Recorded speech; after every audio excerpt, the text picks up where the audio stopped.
All right, it's time to prep some crepes. Let's get our mise en place together. First off, we're gonna do some tips with the heavy cream. Put your bowl and your whisk in your freezer. I mean, shove it in there as best you can. Mine's kind of small, as you can see, but this will help speed up the whipping process. So we need some good vanilla.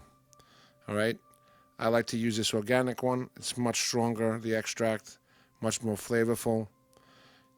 You could also use like an almond extract or a lemon extract or another nut extract for more flavor. So we have our milk, 3/4 cup, 3 tablespoons sugar, half cup water, our 3 tablespoons butter, 2 eggs, 1 cup flour. And then we have this guy that we're going to talk about in a minute. It's called an immersion blender or hand blender. If you don't have that, don't worry. So now that we got everything together, you can put it in the bowl and mix it. But if you have that machine, or if you even have a blender, put everything into a deli container, about 32 ounce. And we're going to use this guy and just blend everything in the container. Make sure you label and have a lid ready with the date. And let's start putting our stuff in. Put the liquid in first. All the liquids go in first because we don't want to gum up the bottom with the flour and then we have to get under there and it's a whole mess. Okay, a little mess there. Okay, water in.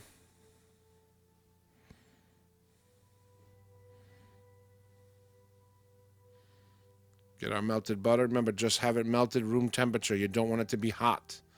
Okay, because it'll scramble those eggs if it's boiling hot. Okay, then we'll add our eggs one at a time. Just crack them right in there. One after the other. A little bit of shell there, but I fished it out.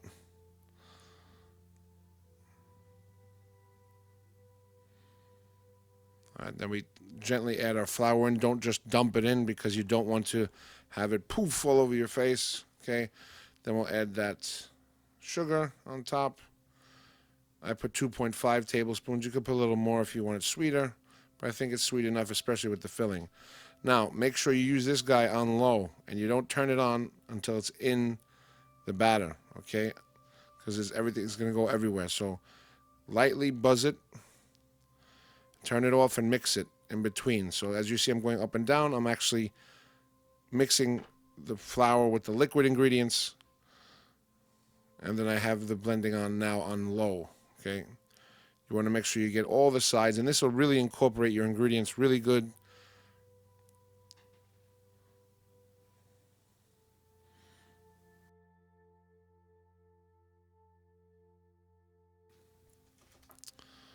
But you get it to mix real well, and then put it to the side. Put that label on, and then shake it up. Look at the bottom. You want to make sure there's no bits on there, no flour clumps or anything like that. And then put it in the fridge for the next day. The best thing is to let it rest for 24 hours or more. And mash. All right, so this is the ingredients for the whipped cream. Okay, just get them ready to go. You got your vanilla, your sugar powdered, and your milk. Your cream. So we don't add the sugar until we get soft peaks. Now, soft peaks is between the soft peaks and the hard peaks. It's almost there, but it's not almost there. It's about halfway. So let's stop it here, and we'll see. It's getting thicker. It takes a lot of elbow grease, but eventually you'll get there. All right. Keep whipping it. Almost there. We're at soft peaks about now. Just about. So at this point, I think we're going to add the powdered sugar because it also helps to thicken. Remember, you add the vanilla in the beginning. Do not add the vanilla at this stage because it will thin out your work and give you more stuff to do. So we're almost there. I think we're about at that hard peak or stiff peak.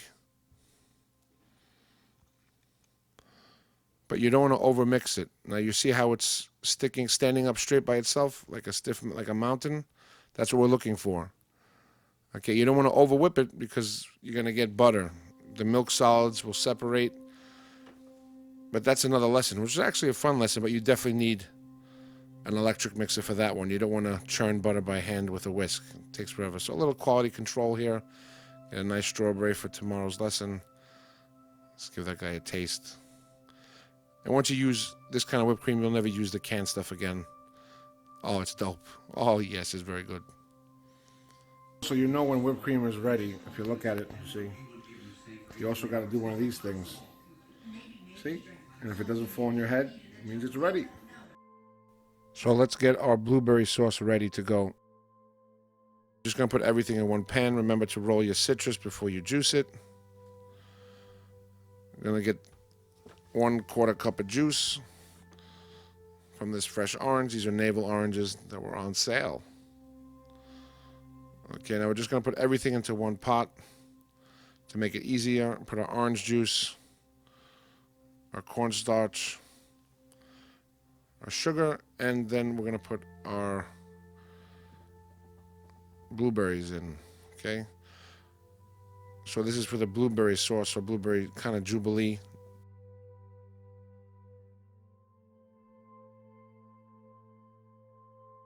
So we're just going to put that on medium heat. We just want to cook it down to where it's melting. Okay.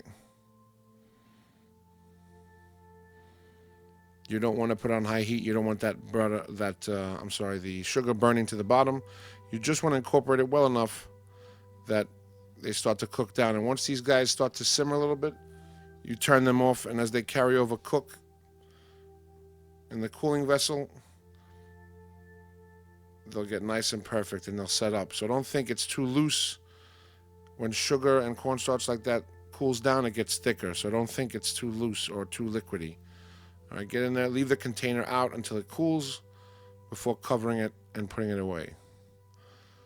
So now we're on to the Suzette sauce, or the orange butter sauce, because we're doing this without alcohol. So you got your zest of one orange, and then we're going to put 1 cup of fresh squeezed orange juice.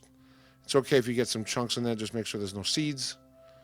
Butter, sugar, and you could do this right into the pot as well, but I had to wash it at the time, so it wasn't ready. Okay, just what we want with this is for everything to melt and reduce down. Reduce means to just cook it down by at least a half or quarter to thicken that up naturally. The sugar will help to make a nice syrup, and then tomorrow when we make the crepes, we'll have it perfect. So for 10 minutes, simmer it, and that'll be just enough. So now let's talk about Nutella. So Nutella is obviously mostly sugar, palm oil, hazelnuts, skim milk, cocoa, soy lecithin, blah, blah, blah, artificial flavor. Contains tree nuts, you think, right? But let's show you how we thin this out for the sauce, not the filling. So let's just take a look at our makeup of our friend Nutella here. Okay, you have mostly sugar, but it has a good deal of palm oil, milk powder, cocoa, hazelnuts. We thin it out, and I learned this trick from a pastry chef friend of mine, with an oil. So I'm going to use a grapeseed oil because it's not very flavorful. It is a very neutral oil that won't have any overpowering flavors.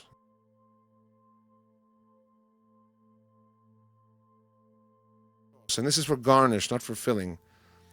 As you can see, I'm going to put it in a squeeze bottle. And then this is for, the decoration on top, or your plate, if you want to do some designs or zigzags or circles.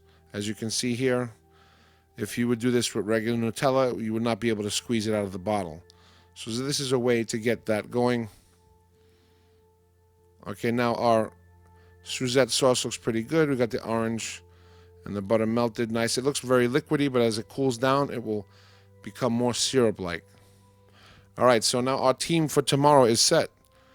We got our Suzette sauce, our blueberry coulis or blueberry sauce ready with fresh blueberries, and our Nutella garnishing sauce. And these are options. You don't have to do them all. You don't have to do any of them. And we also have our fresh whipped cream that is nicely refrigerated.